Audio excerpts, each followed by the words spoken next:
ली है मौत।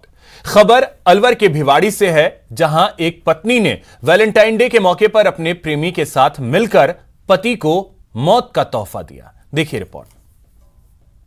एक शादी में मिले प्रेमी प्रेमिका, प्रेमी के प्यार में पागल हुई प्रेमिका, फिर रच डाली पति के हत्या की साजिश। वैलेंटाइन डे पर हत्या वाला गिफ्ट, पति प्रेमी और हत्यारिन पत्नी। हत्या की वजह मेन तो अवैध संबंध है। अवैध संबंधों की वजह से 14 फरवरी यानी वैलेंटाइन डे के दिन पुलिस को भिवाड़ी के सेक्टर 4-5 के बीच गला दबाकर मारे गए एक युवक का शव मिला। पुलिस ने जांच शुरू की तो सामने आई दिल दहला देने वाली कहानी, जिसमें एक पत्नी ने अपने प्रेमी के साथ मिलकर पति को ठिकाने लगा दिया।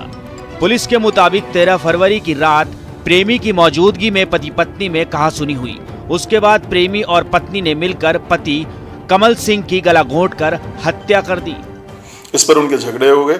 झगड़ा होने के बाद में उन्होंने जमुना देवी और मदन मोहन ने उसका गला दबा करके उसकी हत्या कर दी और रात को 1 बजे सुनसान में अपनी मोटरसाइकिल से उसको आगे पहाड़ की तरफ लेके जा रहे थे, पर सामने एक बस की लाइट दिखने की वजह से वहीं रोड किनारे पटक करके भाग गए। अब हम आपको बताते हैं इस हत्या के पीछे पूरी कहानी।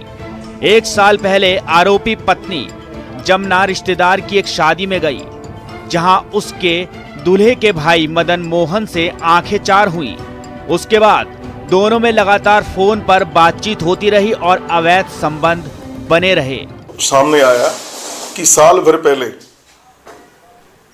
कमल सिंह की पत्नी जमुना देवी अपनी बुआ सास के बेटे की शादी में गई थी।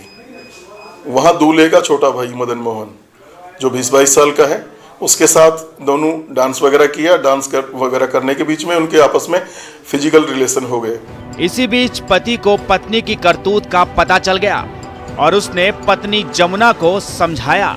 पत्नी ने पति से माफी मांगी और आगे से बातचीत नहीं करने की कसम खाई। वो छुप करके अपने उससे मदन मोहन से बात करती थी जमुना देवी, कमल सिंह की पत्नी, जो कमल सिंह ने पकड़ लिया। कमल सिंह ने उसको भला बुरा कहा, उसको समझाया, तो उसने आइंदा कभी भी कुछ भी करने के लिए मना कर दिया कि मैं दोबारा बात नहीं करूंगी। इसी दौरान पति कमल सिंह ने किसी बहाने पत्नी के प्रेमी को घर बुलाया। देर रात पति और प्रेमी ने मिलकर शराब पी। उसके बाद पति कमल सिंह ने पत्नी और प्रेमी को एक बिस्तर पर सुलाकर तस्वीरें खींच ली, ताकि रिश्तेदारों के बीच दोनों के अवैध संबंध को साबित कर सके, जिसे लेकर पति पत्नी में झगड़ा इतना बढ़ा कि प्रेमी मदन और पत्नी जमुना ने गला घोंटकर कमल सिंह की हत्या कर दी। फिर बुला करके दोनों ने साथ बैठ करके शराब पी। एक कमरे में तीनों रुके और रात को जो है कमल सिंह उनको दोनों को सुला करके फोटो, दोनों भी उसको सुला लिया बीच में, और वो फोटो इस तरह से लेना चाह रहा था कि ये दोनों इनके फिजिकल रिलेशन है। फिलहाल हत्यारिन पत्नी और उसका सहयोगी प्रेमी दोनों को पुलिस ने गिरफ्तार कर इस हत्या की साजिश से पर्दा उठा दिया है। लेकिन पत्नी की करतूत की वजह से एक हंसता खेलता परिवार पूरी तरह उजड़ गया और इलाके में हत्या की ये कहानी चर्चा का विषय बनी हुई है। अलवर से न्यूज़ 18 राजस्थान के लिए राजेंद्र की रिपोर्ट।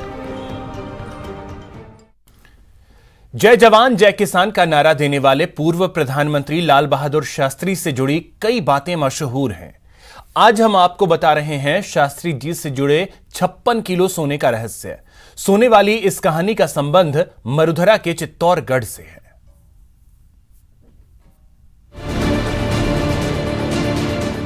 56 साल बाद सरकार को मिलेगा 56 किलो सोना। लाल बहादुर शास्त्री से जुड़े 56 किलो सोने का रहस्य। 1965 के गोल्ड का 2021 कनेक्शन। 56 किलो सोने का संबंध पूर्व प्रधानमंत्री लाल बहादुर शास्त्री से कैसे जुड़ा है, ये आपको बताएंगे। लेकिन पहले बता दें कि शास्त्री जी को तोलने के बाद जमा किया गया 56 किलो सोना अब सरकार के खजाने को मजबूत बनाएगा, जिसकी मौजूद कीमत करीब 27 करोड़ रुपए है। जिला सेशन कोर्ट चित्तौड़गढ़ ने सोने को central goods and service tax के असिस्टेंट कमिश्नर को सौंपने का आदेश दिया है। फिलहाल ये सोना उदयपुर के जिला कलेक्टर के पास रखा हुआ है। माननीय राजस्थान उच्च न्यायालय द्वारा कोई हस्तक्षेप नहीं किया गया है। ऐसी स्थिति में यह सोना गोवर्धन लाल आंजना को नहीं दिया जा सकता और यह सोना assistant commissioner CGST D division Chittorgarh को देने का उन्होंने आदेश दिया। पूर्व प्रधानमंत्री स्वर्गवासी लाल बहादुर शास्त्री को सोने से तोलने की ये कहानी शुरू होती है साल 1965 से, जब गणपत लाल अंजना नाम के शख्स ने चित्तौड़गढ़ कलेक्टर के पास 56 किलो सोना जमा कराया और तत्कालीन प्रधानमंत्री लाल बहादुर शास्त्री को सोने से तोलने की इच्छा जाहिर की। गणपत लाल आंजना ने जिला कलेक्टर चित्तौड़ के समक्ष उपस्थित होकर 56 किलो सोना दिया और इस सोने से तत्कालीन प्रधानमंत्री लाल बहादुर शास्त्री को तोलने का रिक्वेस्ट किया। लेकिन इससे पहले गुणवंत लाल नाम के शख्स ने फिलहाल इतना ही। नमस्कार।